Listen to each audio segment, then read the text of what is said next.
That's the fact. So, you know, the Labor Party and the Greens, I mean, why do the Greens hate me? It's got nothing to do with this issue. This issue is just a proxy for their problems on border protection. They don't like the Manus and Nauru scenario that, frankly, they helped create when they were in coalition with the Labor Party when they were last in government. So, you know, let's be realistic.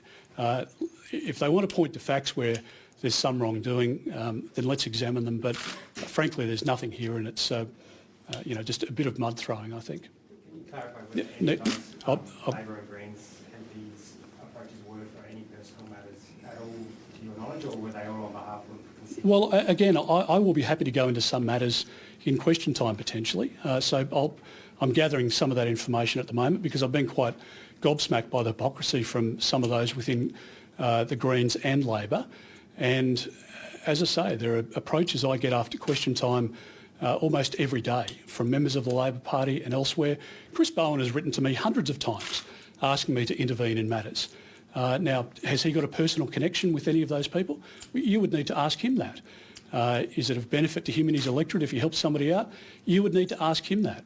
I take at face value the representations that are made to me. I look at the individual cases, the merit of the cases, and in many of those cases I'm able to act. And as I say, if it's not an appropriate case to intervene, then I don't. Yes, mate. Minister, Prime Minister Scott Morrison said he's open to a royal commission into the energy companies. Is that something that you're happy with, having floated it yourself? And is that an issue that you've raised with Cabinet or your fellow ministers before you raised it during elections? Well, I'm fortunately back on the front bench, so I think I made some comment when I was a freelancing backbencher. I'm on the front bench and I'll leave comments about energy policy to the Minister and to the Prime Minister. Yes, mate. Back on the immigration. Yes, mate. You can see perhaps the personal connection line, while it may not have been misleading at Parliament, was a little bit lazy with the facts to say that you didn't have... No, mate, but just let me make this point as well. Remember when the allegation first came up, the suggestion was that my family had benefited from this arrangement, right? So the allegation was that my family was, you know, going to employ somebody as an au pair. Look, you know, my wife works, but I can tell you she's a great wife and a great mother. We've never had an au pair. She's never asked for one. We've never been in a situation where we've wanted to employ an au pair. We've made an active decision not to over the years. That was the original mud that was thrown.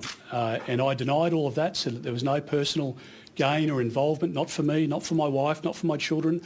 So again, go back and have a look dispassionately at the history of this. Labor has tried to, or the Greens have tried to, or somebody, frankly, who's disaffected within Australian Border Force has, you know, gone through and tried to find a way to throw some mud. I'm big enough, ugly enough to take care of myself, and as I say, I'm a person of high integrity. I pride myself in that. If there are cases where people can point to that I've done something illegal or immoral, point to them. But I've looked at cases where I think there's been an anomaly or I think there's been some injustice and I've acted on that. And I've often said that these are cases that rarely get aired publicly, where you can help a sick child or a mother that's been ripped off by siblings overseas and has no money to go, you know, to fly back to their country of origin.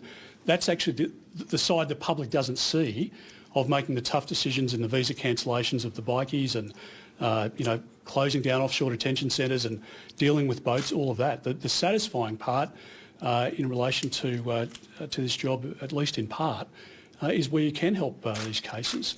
And to suggest there's something improper is really, I think, only said for political purposes. Home Affairs Minister Peter Dutton now speaking about the controversy over his decision as Immigration Minister to allow au pairs to enter the country against the advice of his department. He defended his decision, saying the minister has special power to do this, and in his opinion that special power has been used sensibly, and he denied that he took action in order to help out a friend. Peter Dutton speaking in Brisbane.